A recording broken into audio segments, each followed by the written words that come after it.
Hello, Dean the OK Boomer here. Welcome to this week's vlog. I haven't done a failed presidency update, or I guess you'd call it presidential disapproval update, or failed president update, or just presidential administration going down the toilet update for a while. So I'm going to do one now. The reason I'm doing it now is because I have a new poll result that I've never seen before, and I think it's important, so I want to share that one with everybody. But first I want to do just a generic congressional ballot. That's the question that's asked is, in the congressional election coming up for the House of Representatives, do you intend to vote for the Republican or the Democrat? The difference is the GOP, the Republicans, are up 9 points.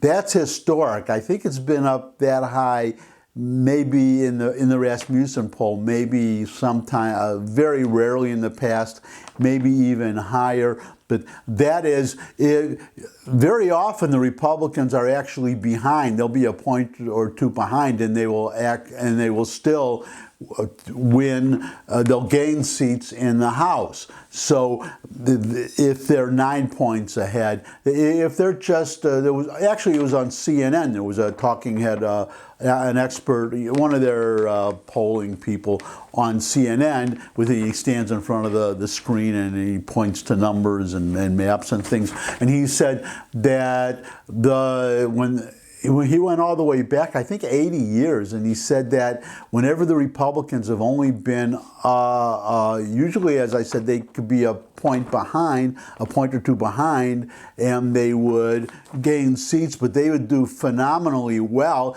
if they were only 2 points ahead. And now they are 9 points ahead, and this is likely voters will have to, of course, see, as they say, 24 hours is a lifetime in politics, so who knows what could change between now and November. But right now it's looking very good if you're a Republican. So I wanted to get that one out of the way, but also let's go on to presidential approval. The latest approval, this is Friday morning. You're seeing it on Monday. This is Friday, June 10th. Biden is at 39%. 39%. And well, let's compare that to Trump. Trump, on that same day, at the same point in his presidency, he was at 47%. So perhaps you've seen some of these articles, how frustrated and irritated and actually angry they are in the White House, including or especially Joe Biden, because he doesn't understand why he's doing worse than Donald Trump. That's a whole other vlog. Maybe that'll be my next vlog. I'll talk about that more, that they are in such denial about why they're failing so much, but I don't want to digress into that too much. I'm trying to keep this short. So that he's at 39% now. The reason I bring it up, this reason this one is so important to me, is because he's been at 40% or above for, I don't know, weeks now. The lowest he's ever been has been 38%, 3-day moving average, and now he's at 39%. And the reason, well, full disclosure, I should have said this earlier, I'm a conservative, not a Republican. I'm an independent, but conservative. Always keep that in mind when you evaluate whatever I say, especially what I'm going to say right now, is that I've been hoping for Biden. I think even 38% is high for him among likely voters. I've been waiting for him to go down to 37% and maybe even lower. And every time he got, well, the couple of times when he's gotten to 39%, then in the very next poll he's been 40% or even higher. And the last few weeks there were some times where at least one, maybe 2 times where he was even up to 45%. Then in the next poll he would go right down again. But every time he was getting to my magic number of or my goal of 38%, he'd get down to 39% or 40%, and then the next poll, then he would go up again. So I'm just crossing my fingers or whatever, crossing my heart. I'm just hoping he's at 39%. Now, because remember, this is a 3-day average, so one of those 3 days he has to be below 39% to have an average of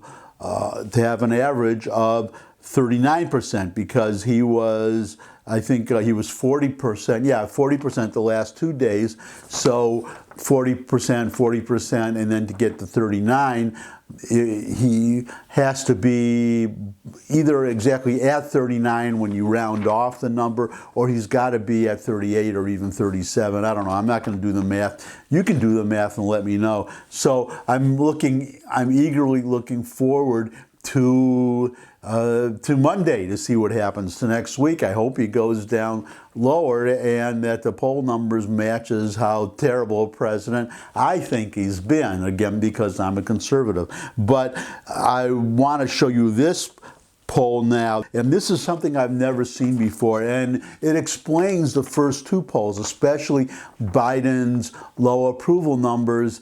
I just, as I said, I think I'm going to make another vlog out of this.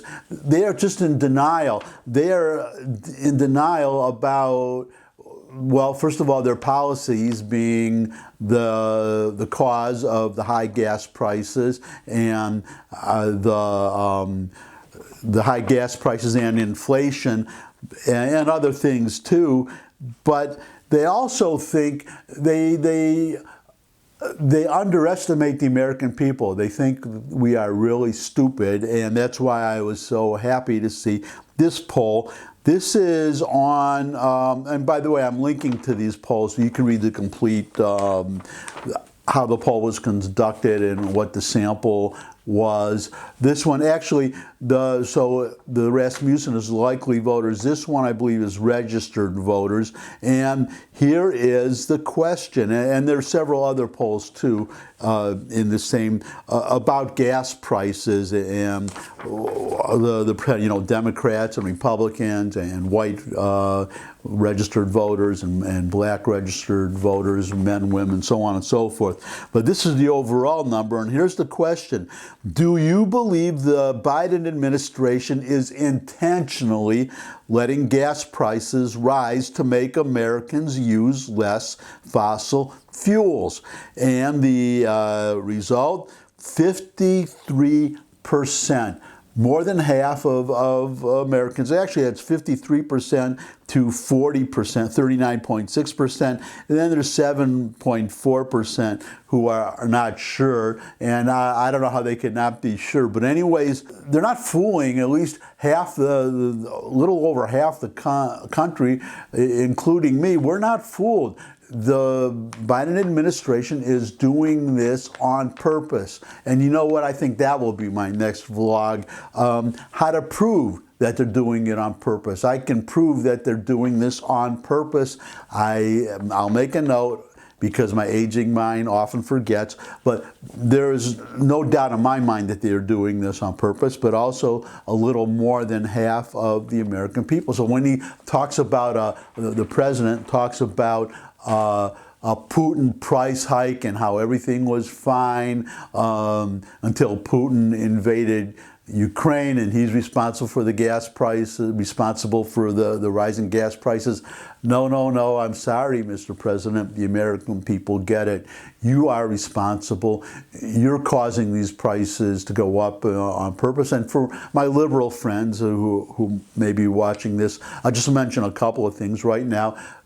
Biden, it's very simple. It's supply and demand. And one of the first things that Biden did when he came into office is he canceled ANWR, the Alaskan refuge, the drilling there. He stopped the drilling there. He stopped the drilling in the Gulf of Mexico. He just, now he's trying to retroactively cancel, I believe, 2,000 oil and gas leases.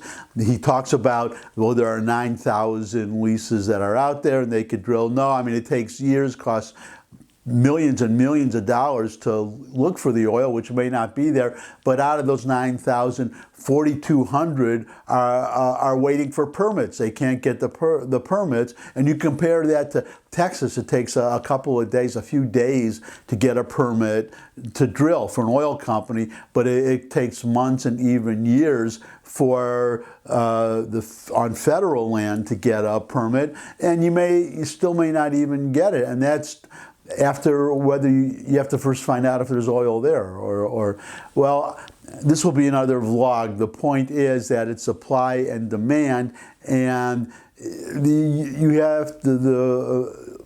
this president has to think that we're really stupid to think that, not understand that if you reduce the amount of oil that you're allowed to drill for, then of course you're going to raise the price of oil, and they're doing that on purpose. So maybe I've already now said so much about this that I don't need to do a separate vlog on it, but I think I will. Oh no, because I want to prove that this is all deliberate, and I'm going to do that, I think, maybe. Well, who knows what will happen between now and then, but that's my intention. I'll get to it sooner or later. But that's it for this week. Thanks as always for stopping by. I really appreciate the time that you spend with me. If you have any comments, questions, suggestions for future topics, there's a comment section below the video where you can put them. You could subscribe. I love getting new subscribers. Of course, share this vlog with anyone you think would benefit from it or would enjoy it, or both. But most of all, come back and see me again. Again, I appreciate the time you spend with me. I would love to see all of you again. I look forward to seeing all of you again. And until I do see all of you again, bye.